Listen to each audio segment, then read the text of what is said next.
28th of October 2023. This edition of This and That and what the fuck else, I'll be talking about the Donbass and energy and quite a few interesting things from the EU. It's a great meme. And then some stuff from the US.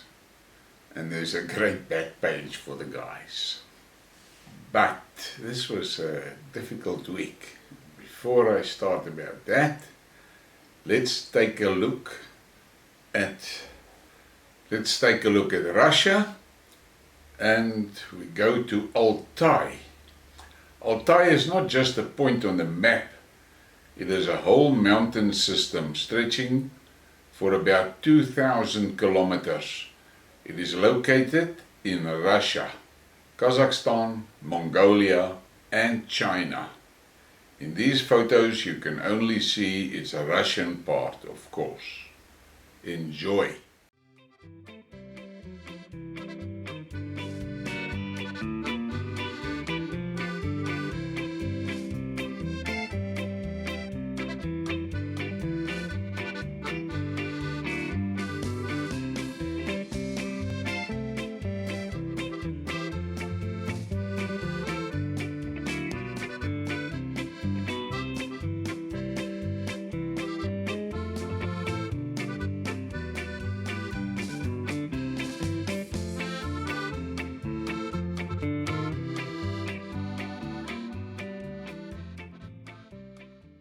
Spectacular scenery.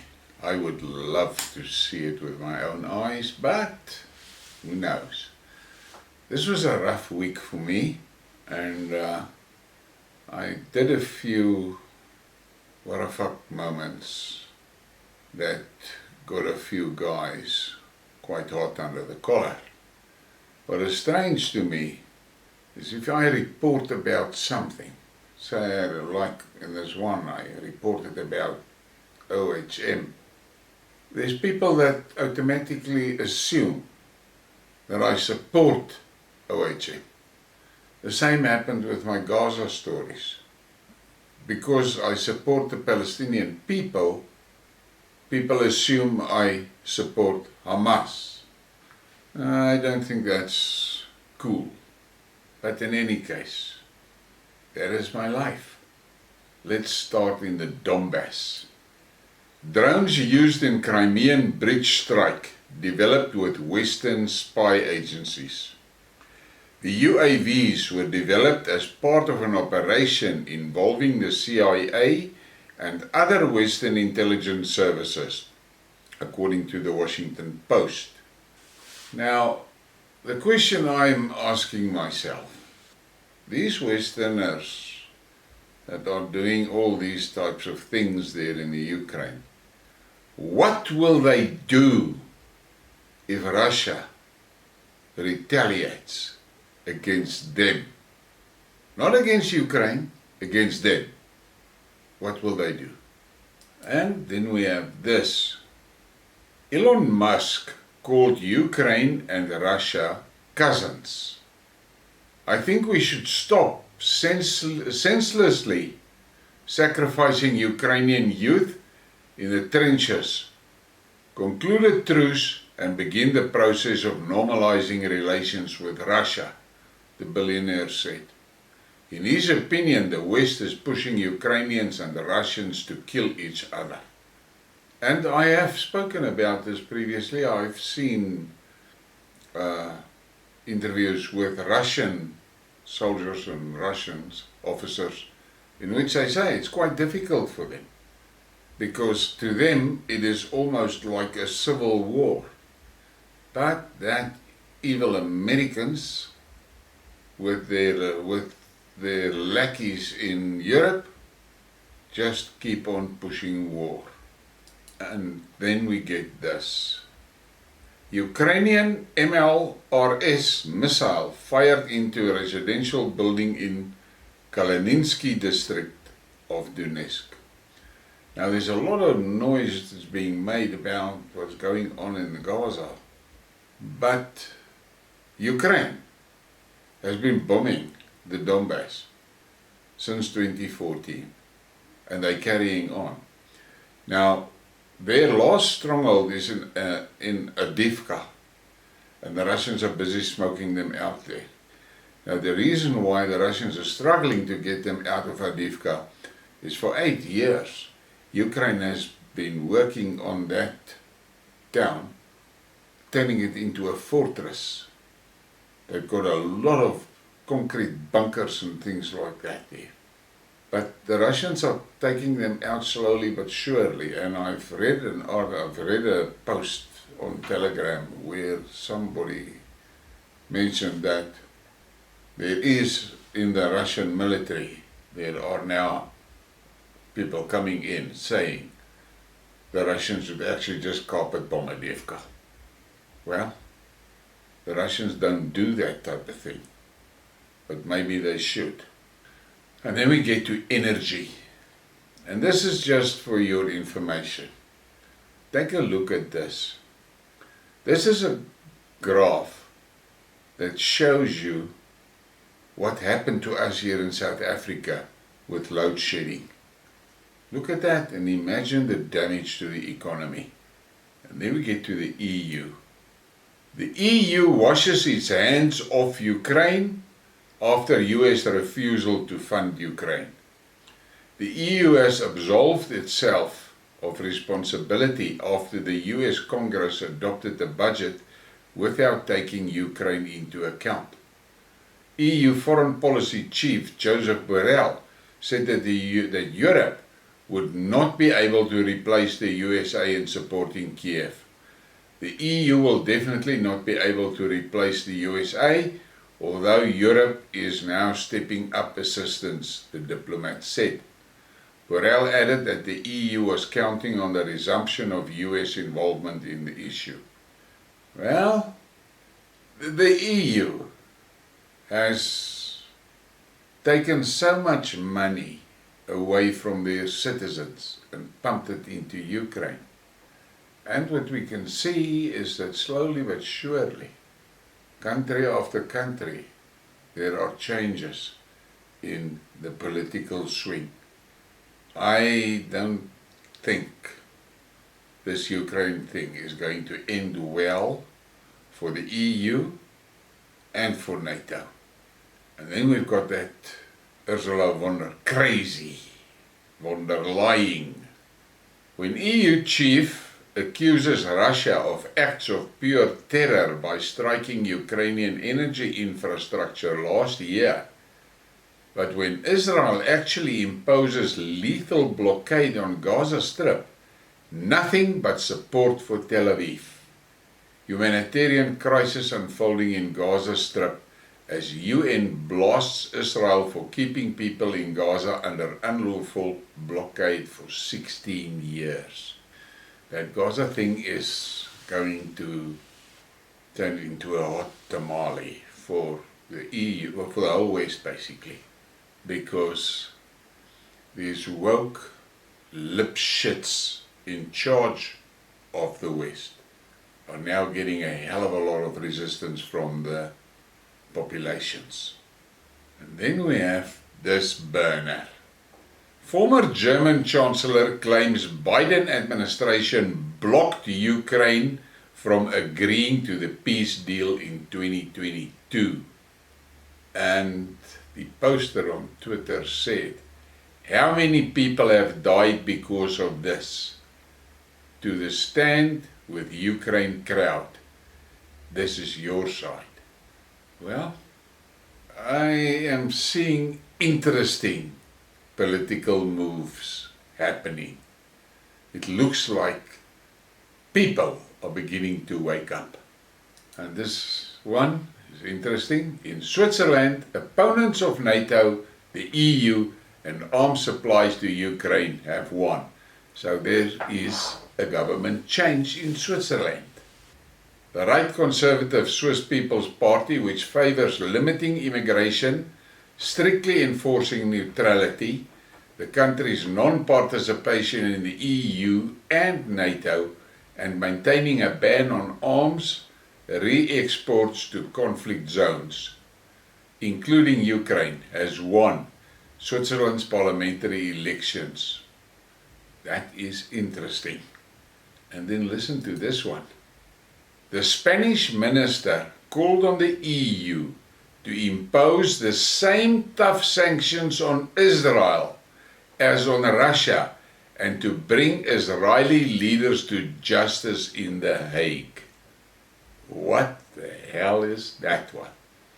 But times are changing. Then we get to some green stuff. The German authorities have approved the restart of 3 coal-fired plants to save gas this winter. Next year, the German government will make proposals to offset the CO2 emissions produced by these coal-fired plants. What a fucking joke. But they're firing up their coal plants. And they bribed the ANC in South Africa to stop our coal plants and get us into this load shedding shit like you can't believe. In the meantime, they are taking coal by the train loads every day out of South Africa. Hypocrisy at its best. Now this graph is something that you should think about. Subsidies and excess charging costs accrued by the May 2021 electric vehicle over 10 years, expressed in terms of the cost per equivalent gallon of gasoline.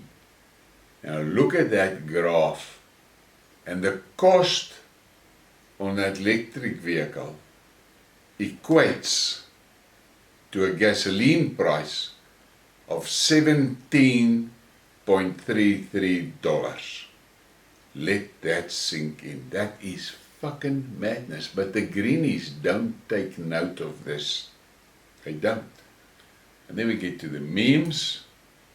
This one is quite thought-provoking. Would you blindfold yourself and eat whatever someone fed you? No. Then stop letting the media do it for you, or do it to you. Something to think about. And this one is for South Africa, and the poster said, whoever did this is going to hell, with a lot of smileys that is laughing. Look at our juju on mommy's knee. And then we get to NATO. How the war in Ukraine is making money. The price of a single 155mm shell has risen from 2,000 to 8,000 euros during the Ukraine conflict, according to the head of NATO's military committee, Rob Bauer. By the way, nobody in the West is talking about the fact that this is corruption and money made on blood. After the start of the conflict in Israel, the price continues to rise and there are fewer and fewer weapons left. Take note of this. 2,000 to 8,000 euros. Imagine the money the MIC is making. Imagine the money the MIC is making. And they don't have the production capacity in any case to supply Ukraine. The military-industrial complex in the West is dictating foreign affairs in all these countries. And then we get to Russia.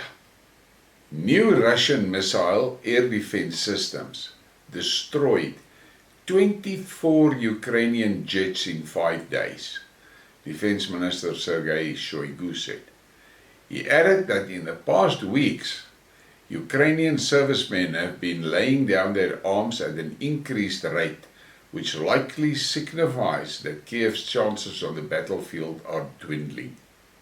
I've read another article on this shooting down of all those MiGs by Russia. It's amazing. I think in the end it was 27 airplanes that they took down.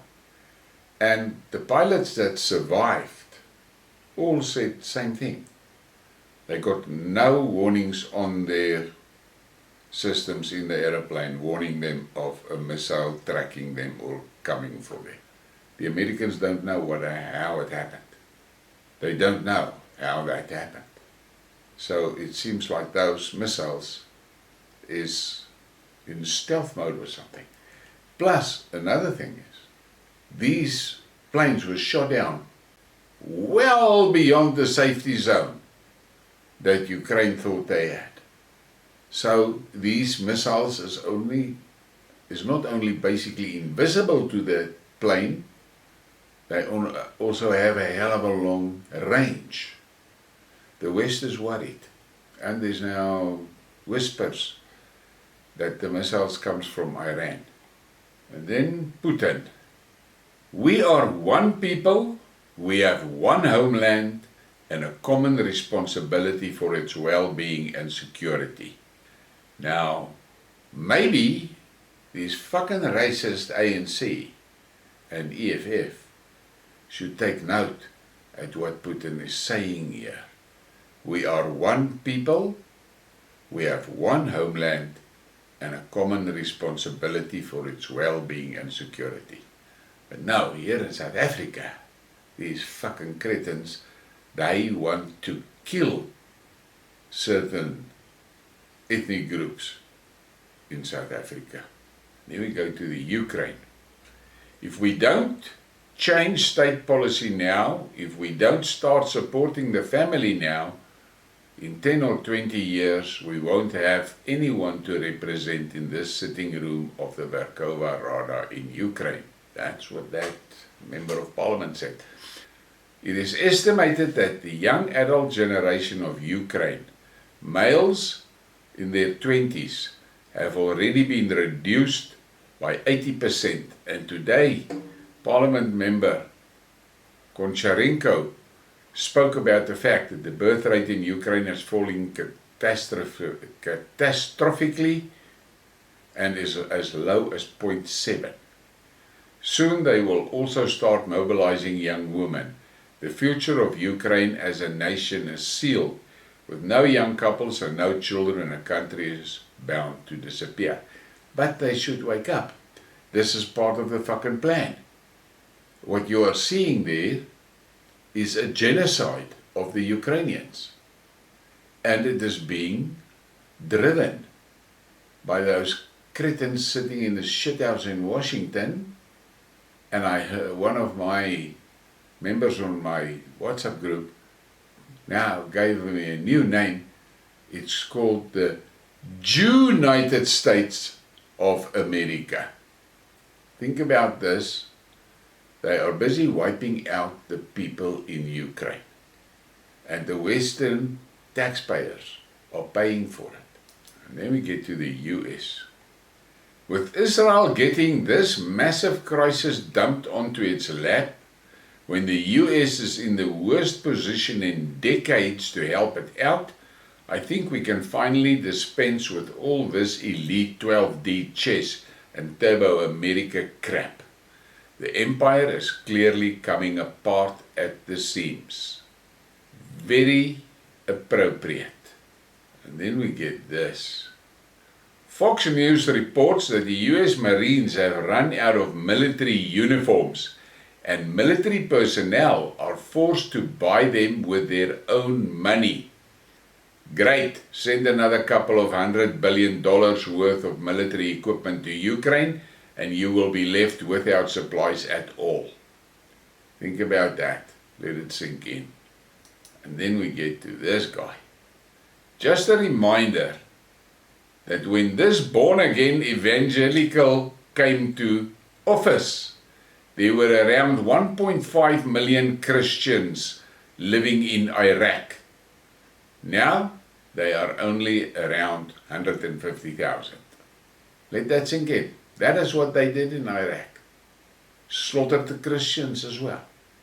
And then we've got that nutter, warmongering cretin, Lindsey Graham, a sitting US senator, declares a holy war and is welcomed on Fox News. Nick Fuentes declares a spiritual holy war to spread the gospel and gets suspended on Rumble. Incredible. But this Lindsey Graham, he can declare a holy war, and he's welcomed on Fox. And this is something just to take note of. The US stabs Iran in the back above by agreeing with Qatar to refreeze the $6 billion in Iranian cash, despite earlier deal allowing Tehran to access the money following a prisoner swap. No evidence of Iran's role in the Hamas attacks, but America doesn't care as Biden caves into pressure on Capitol Hill to stop Iran from getting its own cash. Why bother making deals when the US just ignores them whenever it feels like it? And then there's an update that says US Secretary of State Blinken states the US reserves the right to freeze Iranian assets. Who the fuck is this US? But they are cruising for a bruising. And then the New York Times. Dozens of parking lots have opened across the US for working people who earn too little to afford rent, but too much to receive government assistance, and have turned their cars into a form of affordable housing. Let that sink in. This is from a country that can pump billions into wars across the globe, but their own citizens are suffering like hell. But the day of reckoning is coming for America, I'm sure about that. And then listen to this senile fucker. Mitch McConnell brands Russia, China, Iran as the axis of evil. The Senate Minority Leader told Fox News that all three states are an immediate threat to the United States before claiming that if the Russians are not defeated, then next time they will go to a NATO country. McConnell also said the Biden administration sent the wrong signal by withdrawing from Afghanistan because it was like giving the green light to Putin to go into the Ukraine. This thing should have been in an old care, frail care home already. But it's because the Americans has got these senile fuckers in charge of their country. That's why they are in the shit that they are. This man is dangerous. And he's a fucking warmonger. I wonder if he has ever sat down for a moment and just think, what happens if Russia, China and Iran goes for the Americans? Don't talk nuclear. Just conventional. They will wipe the Americans off the map in no time flat. And then we get to that fucking mad Blinken. Blinken says that there should be only one aggressor in the world, and it is the United States. Blinken, we should see continued strong bipartisan support for both Ukraine and Israel. We have two friends who are under attack in different ways. But you heard the president speak very powerfully and eloquently about this the other night to the American people.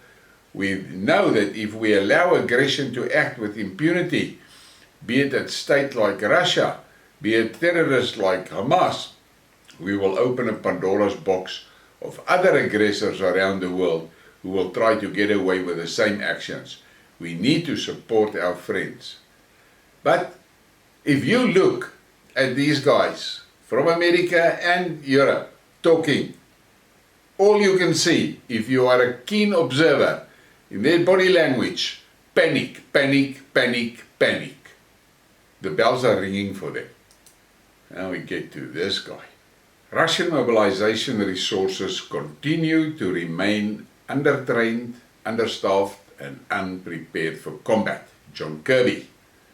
And then the poster says, strange how Russian troops are untrained, understaffed, using shovels, stealing washing machines and running out of everything.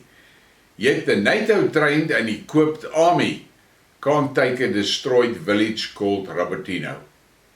That is the reality. These guys are a joke. And then we get to this joke. But the American population, the American public better take note. Take note of what she says. The poster says, did the US VP hint that the Biden admin wants to take citizens' weapons? Kamala Harris words. Gun violence has terrorized and traumatized so many of our communities in this country. And let us be clear, it does not have to be this way. As our friends in Australia have demonstrated, she said. Now, for those Americans that don't know what the fuck she's referring to, Australia disarmed its population. And you saw what they did to them during the pestilence. That's what you get when you disarm the population. And she's got that fucking plan in her head. And then we get to South Africa. Cyril Ramaphosa said, our people admit that they see the progress being made with addressing service delivery challenges. And Vusi Sambo replied, we need a 7-day imbizo to unpack who these mysterious our people are, who are so thrilled about service delivery progress in their respective areas. This could revamp the public administration curricula as we know them. But we are so used to Ramaphosa talking cock that it isn't funny anymore. And now for the prudes, close your eyes, because this is now the moment for the manne. And there's a special treat seeing that the bokke is playing. Enjoy.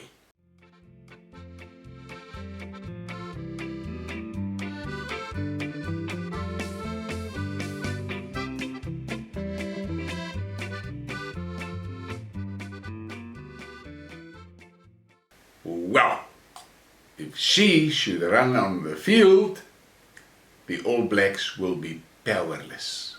Take it from me. And on that note, please give me a like and a subscribe and share the thing.